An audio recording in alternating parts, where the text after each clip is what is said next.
बहुत हो गया, हम जग चुके हैं और किसी महिला को के साथ वो नहीं होना चाहिए जो उस डॉक्टर के साथ हुआ।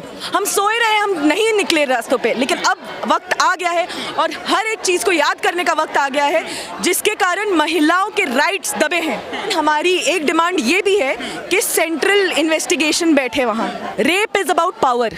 एक महिला के शरीर पर पावर जताया जाता है रेप के थ्रू। हर रेप फास्ट ट्रैक कोर्ट्स में जाएगा, लेकिन आज भी इंडिया में रेप कन्विक्शन रेट 27% है।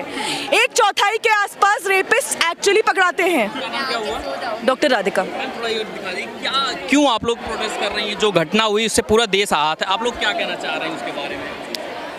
हम इस घटना से ज़्यादा हर्ट हुए क्योंकि हम खुद डॉक्टर्स हैं और हमारे दोस्त नाइट शिफ्ट्स पे रहते हैं, औरतें नाइट शिफ्ट्स पे रहती हैं और हमें मालूम है उसमें क्या डर लगता है।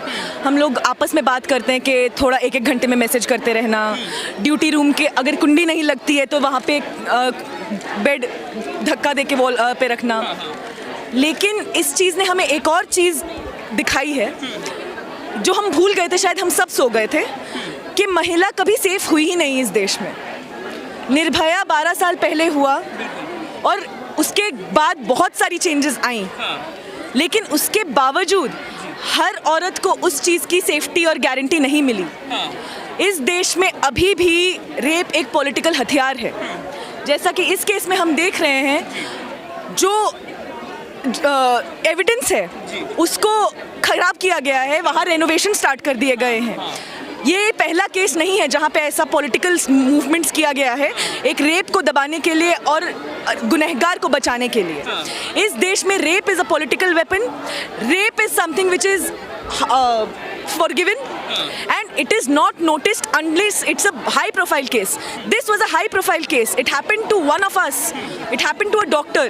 तो अब हम आवाज़ उठा रहे हैं क्योंकि बहुत हो गया, हम जग चुके हैं और किसी महिला को के साथ वो नहीं होना चाहिए जो उस डॉक्टर के साथ हुआ। आपकी सबसे बावजूद उत्तराखंड में कुछ दिन पहले ही हमें पता चला कि ऐसा केस हुआ है, एक नर्स के साथ हुआ है। और न जाने कितनी महिलाएं हैं जिसके साथ क्या क्या होता है, बच्चियों के साथ होता है।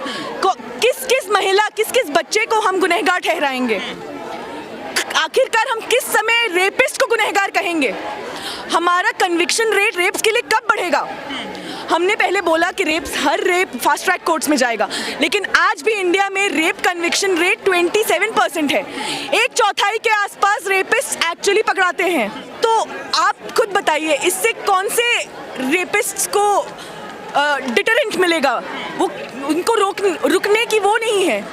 आपसे ये जानना चाहें कि जिस राज्य की महिला जो है, चीफ मिनिस्टर जो है, मुख्य महिला हैं, कई सारी सांसद भी वहाँ से उनकी पार्टी से महिला हैं, क्या कहना चाहेंगे? उसके बाद भी ये घटनाएं हो रही हैं, उस पर पर्दा डाला जा रहा है, उस चीज़ को छुपाया जा रहा है। लगता है कि महिला के नाते मुख्यमंत्री को सामने आके और चीज़ें सही करना चाहिए था।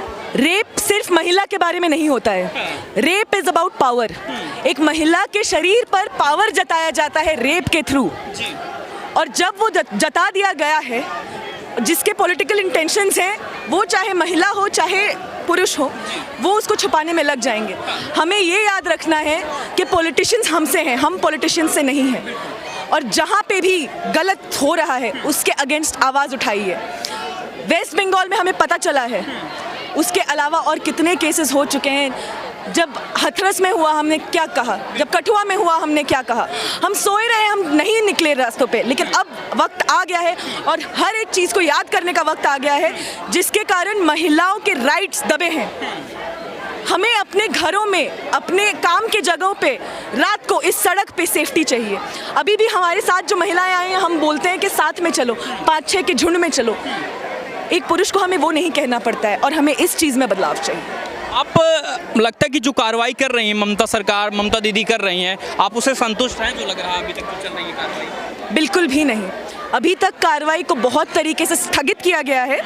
हर जगह पे अड़ंगे लगाए गए हैं और बाड़ा दी गई है, जिसके कारण हमारी एक डिमांड ये भी है कि सेंट्रल इन्वेस्टिगेशन बैठे वहाँ, और उस सेंट्रल इन्वेस्टिगेशंस के जो रिजल्ट्स आते हैं वो कन्वे किए जाए इन अ टाइमली मैनर।